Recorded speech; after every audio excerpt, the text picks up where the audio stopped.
Hi viewers, welcome to our channel. నిన్న Gaddar awards ఇవ్వడం జరిగింది. సో హైటెక్స్లో అట్టహాసంగా కూడా ఈ వేడుక అంతా కూడా జరిగింది. అయితే దీంట్లో కొన్ని హైలైట్స్ అయితే ఉన్నాయి. వాటి గురించి ప్రధానంగా ఒకసారి డిస్కస్ చేద్దాం. ముఖ్యంగా రేవంత్ రెడ్డి గారు కూడా మాట్లాడుతూ హైదరాబాద్ సిటీని మొత్తం ప్రపంచ సినిమాకి వేదికగా మార్చాలి, ఇది తన ఆశయం లాగా అన్నట్టుగా కూడా మాట్లాడడం జరిగింది. మరి ఇది పాసిబుల్ అవుతుందా లేదా అన్న ఒక చర్చ కూడా బయట జరుగుతోంది. అంటే హాలీవుడ్, బాలీవుడ్ అంతా కూడా హైదరాబాద్‌కు వచ్చేయాలి, ఇక్కడే సినిమా షూటింగ్స్ చేసుకునేంత ఫెసిలిటీస్ ఆ గవర్నమెంట్ నుంచి మేము కల్పించడానికి సిద్ధంగా ఉన్నామని చెప్తున్నారు. మరి ఏ మేరకు ఇది వర్కౌట్ అయ్యే అవకాశం ఉంది? ఇప్పుడు దీన్నే ప్రధాన అంశంగా తీసుకొని డిస్కస్ చేయడానికి ప్రెజెంట్ మనతో పాటు సీనియర్ జర్నలిస్ట్ అరవింద్ కొల్లి గారు ఉన్నారు. వారిని అడిగి తెలుసుకునే ప్రయత్నం అయితే చేద్దాం. సార్ నమస్కారం సార్.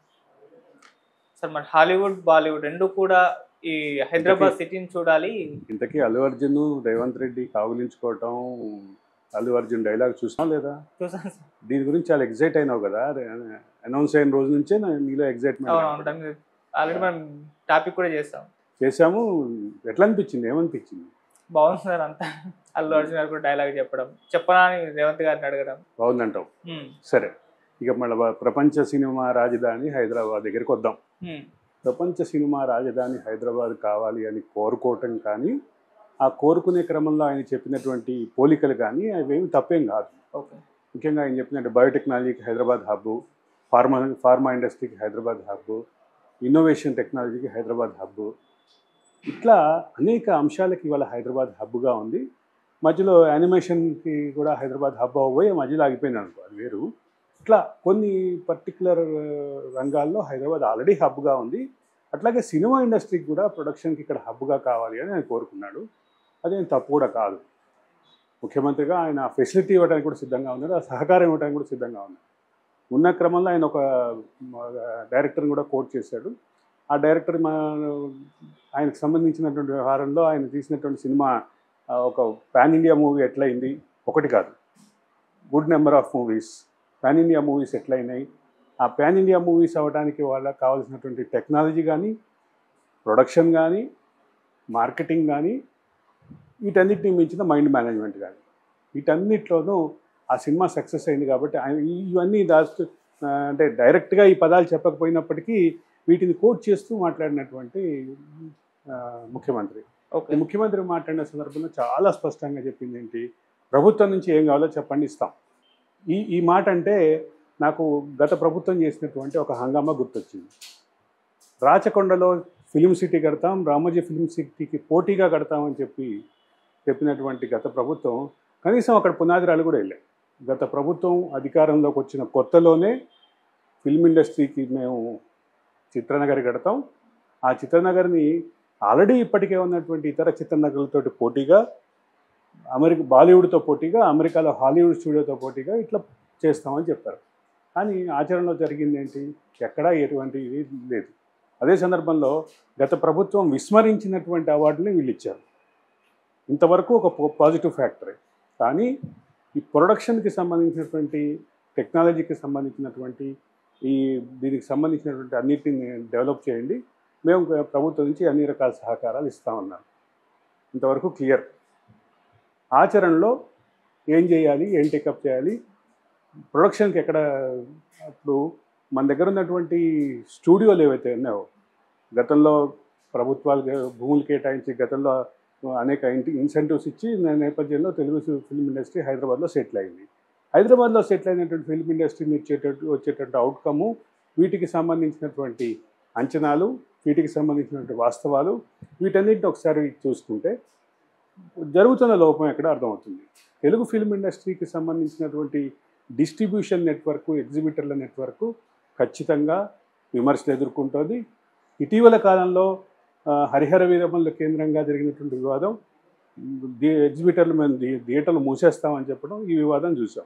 ఈ వివాదం కనుక రాకుండా, ఇటువంటి పరిస్థితి వివాదం రాకుండా సినిమా ఇండస్ట్రీకి సంబంధించిన వాళ్ళతో కోఆర్డినేట్ చేసుకొని దీనికి సంబంధించిన ఆల్రెడీ జాతీయ స్థాయి, అంతర్జాతీయ స్థాయి థియేటర్లు ఉన్నటువంటి నేపథ్యంలో దాన్ని కలిసి ప్రొడక్షన్కి అయితే తీసుకురావాల్సిన అవసరం అయితే ఉంది. ఆ అవసరాన్ని గుర్తించి జరగటంతో పాటు ఆ అవసరాన్ని కేంద్రంగా మిగతా అంశాలను కూడా ముందుకు తెచ్చేటటువంటి ప్రస్తుతం అయితే ఆ పరిస్థితి ఉంది. దానికి ఆ ఉన్నటువంటి సానుకూల వాతావరణాన్ని నిజంగానే ప్రభుత్వానికి చిత్తశుద్ధి ఉంటే దీని ఇంకా మరింత దీని పరిధి విస్తృతం అవడానికి కొంతమందికే పరిమితమైంది, కొంతమంది చేతిలో బందీ అయింది ఫిల్మ్ ఇండస్ట్రీ అన్న విమర్శను కాదని దీనికి సంబంధించినటువంటి ఇంటర్నేషనల్ స్థాయి పెట్టుబడులు కానీ, ఇంటర్నేషనల్ స్థాయి కాన్సెప్ట్లు కానీ, ఇంటర్నేషనల్ స్థాయి ప్రొడక్షన్, అంతర్జాతీయ స్థాయి ప్రొడక్షన్ కానీ ఇక్కడ జరగాల్సిన అవసరం ఉంది. ఆ దానికి ఇప్పటికే కొంత బేస్ వేసినటువంటి రామోజీ ఫిల్మ్ సిటీ ఉంది. మరోపక్క ఇతర ఫిల్మ్ స్టూడియోలు కూడా ఉన్నాయి. వీటితో పాటు ఇవే కాకుండా తక్కువ హ్యూమన్ రిసోర్సెస్ తోటి బెస్ట్ ప్రొడక్షన్ చేసేటటువంటి ఇన్నోవేటివ్ కాన్సెప్ట్స్ ఉన్నటువంటి దర్శకులు, రచయితలు, స్క్రీన్ ప్లే రైటర్లు ఉన్నారు. నువ్వు కూడా కాన్సెప్ట్ చెప్పావు అట్లాంటిదే. అట్లా అంటే నీలాగా ఆ ఎంతూజియాజం ఉన్నటువంటి యువత కూడా ముందుకు రావాలి. ముందుకు వచ్చి ఈ బంధాలని చేరించుకొని హైదరాబాద్ కేంద్రంగా ప్రపంచ స్థాయి ఫిల్మ్ ప్రొడక్షన్ అవకాశం ఉంది.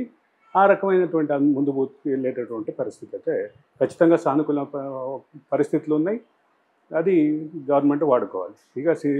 ఇక మిగతా ఇది కాకుండా నిన్న జరిగినటువంటి వేడుకలో హైలైట్స్ అంటే, ఒకటి తెలంగాణ పోలీసులతోటి ఒక పక్క ఇబ్బందులు ఎదుర్కొంటున్నటువంటి మంగ్లీ అదే వేదిక మీద నుంచి పాట పాడటం, ఆ పాట కూడా గద్దర్ని స్మరించుకుంటూ పాడటం, గద్దర్ అవార్డ్స్ సందర్భంగా గద్దర్ని స్మరించుకుంటూ, ఇటువంటివి కొన్ని ఖచ్చితంగా ఉన్నాయి. అదే సందర్భంలో తనకి లైఫ్ టైం అచీవ్మెంట్గా అవార్డు కోసం ఇచ్చినటువంటి డబ్బుల్ని మొత్తాన్ని బసవతారకం క్యాన్సర్ ఆసుపత్రికి వాడతానని ఆ క్యాన్సర్ ఆసుపత్రి చైర్మన్ నిన్న అవార్డు గ్రహీత బాలకృష్ణ చెప్పడం, ఇదొక ఖచ్చితంగా సానుకూలమైన అంశమే. అంటే ఆ సందర్భంగా ఆయన కొంచెం బట్టి విక్రమార్క పేరు పలకటానికి తడబడినట్టుగా అనిపించింది. కానీ ఇటువంటి చిన్న చిన్న అంటే లోపాలు లేకుండా ఈవెంట్ దానికి అర్థం ఉండదు, దానికి అందం కూడా ఉండదు. ఇటువైతే ఖచ్చితంగా ఈవెంట్ అయితే ఒక 13-14 సంవత్సరాల తర్వాత జరిగినటువంటి సినీ అవార్డుల ఫంక్షన్, ఇదొక భారీ ఈవెంట్గానే చెప్పాలి. ఓకే, సో ఇంకొన్ని రోజుల్లో మరి సినిమా ఇండస్ట్రీలో హైదరాబాద్లో అంటే కొన్ని మార్పులు అయితే మనం చూడబోతున్నాం అనుకుంటా సార్, మొత్తం సినిమా పరంగా. అంటే సినిమా ఈ బంధాలని ఛేదించుకొని భారీ బడ్జెట్, భారీ ప్రొడక్షన్ కాస్టు, భారీ వీటన్నిటిని కాదని నువ్వు చెప్పినటువంటి కాన్సెప్ట్ లాగా యువ కళాకారులకి, యువ దర్శకులకి, యువ స్క్రీన్ ప్లే రైటర్లకి ఖచ్చితంగా నీలాంటి వాడికి అవకాశం వస్తే హైదరాబాద్ అయితే ఖచ్చితంగా ఒక టర్నింగ్ పాయింట్ అవుతుంది. హైదరాబాద్ జర్నీలో, హైదరాబాద్ అభివృద్ధి ప్రస్థానంలో ఒక టర్నింగ్ పాయింట్ అయితే అవుతుందని ఖచ్చితంగా చెప్పగలం.